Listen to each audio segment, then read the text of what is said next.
Assalamualaikum warahmatullahi wabarakatuh. Salam sejahtera untuk kita semuanya. Teman-teman, siapa di sini yang pernah dengar Bitcoin atau bahkan sudah punya kripto di dompet digitalnya? Sekarang kripto bukan hal asing. Bahkan banyak anak muda sudah mulai investasi hanya lewat smartphone. Tetapi pertanyaannya, apakah kripto ini benar-benar peluang masa depan atau hanya tren sesaat yang kita ikuti karena FOMO?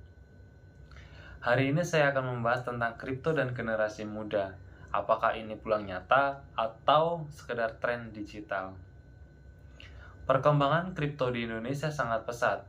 Berdasarkan data dari Kementerian Perdagangan melalui Bapeti, jumlah investor kripto di Indonesia telah mencapai lebih dari 18 juta orang pada tahun 2024. Yang lebih menariknya, lebih dari 60% investor kripto di Indonesia berusia 18 hingga 30 tahun. Ini artinya generasi muda mendominasi pasar kripto di Indonesia. Hal ini menunjukkan bahwa anak muda memiliki ketertarikan tinggi terhadap aset digital dan perkembangan teknologi finansial. Ada beberapa alasan mengapa generasi muda tertarik kepada kripto.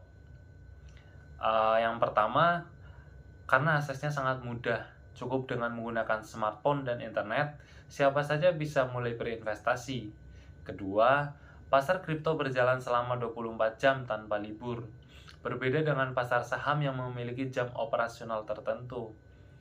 Kripto bisa diperdagangkan kapan saja, bahkan tengah malam pun bisa. Hal ini membuat banyak anak muda merasa fleksibel dan bebas dalam melakukan transaksi. Ketiga, potensi keuntungan yang besar. Banyak orang melihat kenaikan harga Bitcoin dalam beberapa tahun terakhir sebagai peluang untuk mendapatkan profit. Namun, di balik peluang tersebut, ada resiko yang tidak kecil. Kripto memiliki volatilitas tinggi. Harga bisa naik drastis, tapi juga bisa turun tajam dalam waktu yang singkat. Karena pasar kripto berjalan 24 jam tanpa henti, jika seseorang tidak mampu mengontrol diri, ia bisa terus-menerus memantau harga dan jadi sulit istirahat, bahkan bisa mengalami stres dan tekanan emosional ketika harga turun. Tanpa manajemen emosi dan strategi yang jelas, aktivitas trading justru bisa berdampak negatif pada kesehatan mental.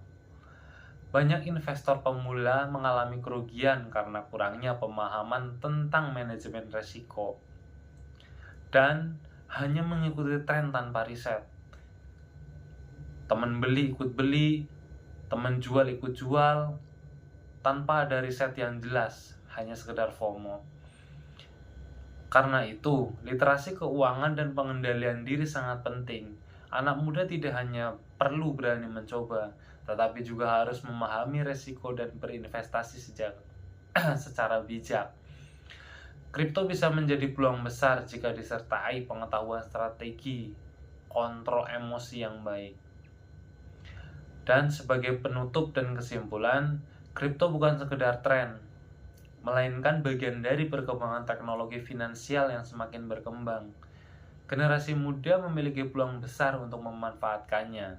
Namun, peluang tersebut harus diimbangi dengan edukasi, pengendalian diri, dan kesiapan mental. Mari kita menjadi generasi muda yang cerdas secara digital, bijak dalam mengambil keputusan finansial, dan tepat menjaga kesehatan mental dalam menghadapi dinamika tren pasar kripto yang volatilitasnya tinggi. Terima kasih teman-teman semua. Wassalamualaikum warahmatullahi wabarakatuh.